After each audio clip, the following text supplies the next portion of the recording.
subay-subay mo dito sa balay sa sulod. So pagsaka dito sa taas, naay suspected nga Blood. blood stains dito sa sahog ug dito sa bungbong. Sa kwarto na kuya or diya sa sala? Dito ra sa sala ra to. Yo, what's up happy people? Ito tayo kay Ian Menyosa. Naku po. Good news! Nung dumating po, bumalik po ang mga pulisya at mga suko doon sa bahay po ni Ian Menyosa, sa bahay po ni Ma'am Wilma Menyosa. Nakakita po sila ng blood stain. Ibig sabihin, may patak ng dugo po ang kanilang nakuha. Ang tanong, kanino kayang dugo ito? Di kaya ito dugo ng 6 na manok na inalay doon sa puno dahil yung mano sa kapre? Pakinggan po natin ang mensahe ng kapulisyan dyan sa Butuan City.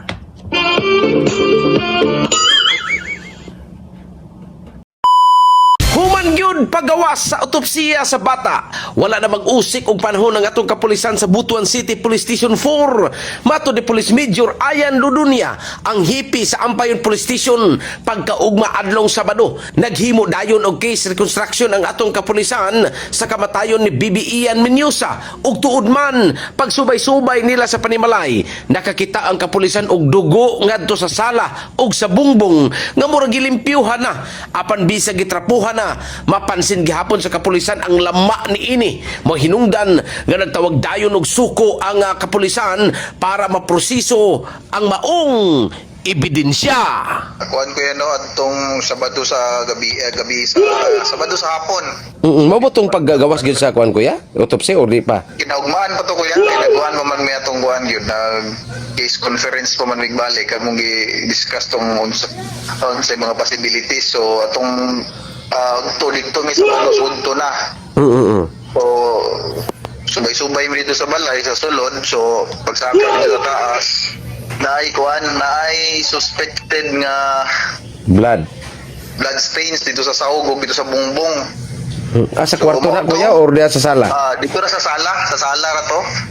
So tuod man, so dili man mi maka-decide, dili man mi maka-judge na ug unsa gito nga kuan, unsa gito siya. So among gitawagan ng kuan suko. So mo to sila na nagkuha kuya. So subject for kuan pa to siya, laboratory examination para ma-determine kung dugo mo gito sa tao or unsa gito siya, unsa gito nga stains tong na dito. So, unsa man siya nga dugo kuya na naa sa kuan lang dugay na unsa man bag-o pa nga dugo? Dili lagi siya makuan kuya, dili siya ma-establish na kung dugay na or unsa. Basta kay nagmura siya gitrapo dito sa kuan, gitrapo dito sa bungbong sa poste niya. Mao lagi to, pero dili man na ma-establish yung dugay na or unsa to siya, o dugo ba to, mura po siya gitrapuhan na manggod, hanap-hanap na. So tawag na mo ang suko. So pabuton lang nato kuya ang kuan, pabuton lang nato ang resulta ni kay wala pa man sila ihatag na result pod. So gikan ito Sabado na nasa ilahan na karon ang hukom kung dugo ba to sa tao or unsa? Karong si manako ya ba ako basing ma-establish na to kung unsa to, dugo ba to sa tao or sa kuan?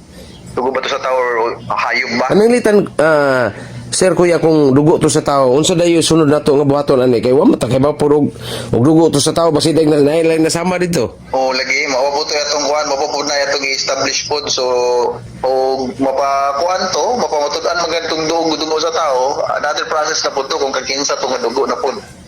Kana diha na pud tayo. So nila nato pangunahan kung unsay resulta. Kaya ana lang yun sa.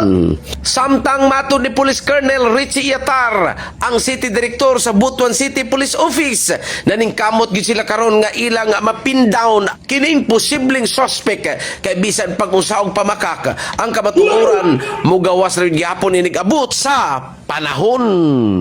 So karon muna na tayo resulta sa atong suma sa atong gipasusi dito sa atong gi-reconstruct, no?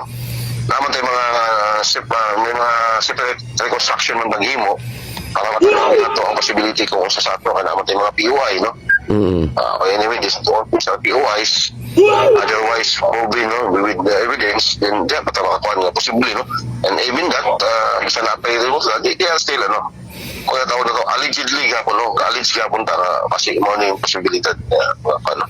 So sa ato pagkining Mother, so sa ato pagkining Sa ato pa kini nga bloodstain nga atong nakita dito si dito rin ni duol sa atong mga POIs. Yes, kana nga mga atong kuan sa atis.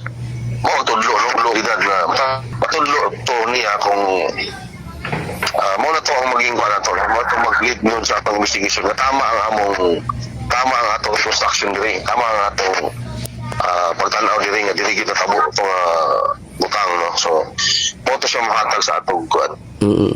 Sa pagkakaroon, nagulat na lamang ang atong kapulisan sa examination result gikan sa suko o kung sa gitong duguan sa tao ba o dili. Kay kung sa tao to, imbatsing na dayon to sa unang otopsiya nga nakuha sa kapulisan atol sa pagkakaplag sa bata. So ayun po, no, sa hindi po nakakaintindi ng Bisaya, ang sabi ng pulis, ng kapulisya natin dyan sa Butuan City, nung pagbalik nga daw nila, nung lumabas ang resulta ng Sabado ng gabi, bumalik po sila dahil lumabas po ang resulta sa autopsiya na ginawa sa Davao City na mayroon pong biak sa mukha, durog ang mukha, tapos biak ang ulo. Agad-agad po sila nagpadala ng mga personahe doon sa bahay. May mga pulisya tapos suko. Nung nakita po nila na may bloodstain po o patak ng dugo, agad-agad po silang napatawag ng suko. Nauna po yung mga pulisyan, tapos sumunod po yung mga suko natin din sa Butuan City. So ngayon, ang sabi po ng ating kapulisyan na pag makuha umano yung dugo na yun pagkatapos ng laboratory ng suko, kung dugo po yun ng tao, ay ano po yun, i-compare po yun doon sa autopsiya na ginawa nila kay Ian kung magkatugma po ba ito. Dahil kung magkatugma po itong dugo na ito, malamang sa malamang 100% free. Hindi pala free. Malamang sa malamang 100% na andoon ang investigasyon sa mga magulang, at siguro I think 100% kakasuhan yung mga magulang kung bakit mayroong dugo doon na katumbas sa dugo ni Ian. So malaking katanungan po yan. Ha? Ang makakasagot niyan yung laboratory na gagawin ng suko. Dahil kung tumugma at magkatugma yon, finish na. Matatawag na po natin tong case close. Okay? Yan po yung kagandahan dyan. Kung ang resulta naman noon ay hindi po bloodstain strain ng tao, anak ko po, mukhang malabo pa po yung justice ni Ian nito, dahil malaki pang investigasyon na gagawin kung mapatunayang hindi yung dugo ng tao at dugo lamang ng manok. Kasi kung naalala yung manok, nagkatay po sila ng 6 na manok para ialay po doon sa puno ng mangga. Hindi natin nakita kasi kung saan po buhay pa po yung kasi ito pala, buhay pa pala yung manok, dinala sa doon sa likod sa puno ng mangga. So ibig sabihin walang nagkatay doon ng manok. Walang nagkatay doon ng manok sa kanilang bahay. Baka po nagkatay ng katay ng kahit anong mga animals. So pagdasal lang natin na sana po makamit talaga yung station ni Ian Menyosa, at antayin po natin lumabas yung resulta ng ginagawang laboratory ng suko, dahil kung malalaman talaga at magkatugma, o di ba, pabalik-balik. Yun lang po antayin natin mga koys. At least good news. So mayroon tayong tsansa. So may tsansa na mapanagot na yung tunay na gumawa sa Karumal-Dumal, heinous crime kay Ian Menyosa. Okay sanang lahat.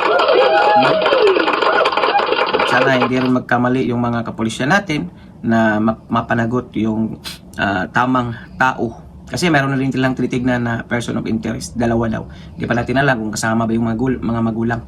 Yan lang po, tayo natin, abang-abang lang po kasi araw po tayong mag-update dyan. Huwag kayong mag-alala. Ako bahala nito. Update po kayo. Please, at kung bumati na po kayo sa dulo na aking video, please follow, like, and share naman po. At may komento naman po, na-appreciate ko po lahat ng mga komento sa comment section natin sa Facebook page, na Dodito2.0YT, at sa ating YouTube channel. For now, and God bless you. Peace. Bye-bye. Ingat po kayo lahat sa baha.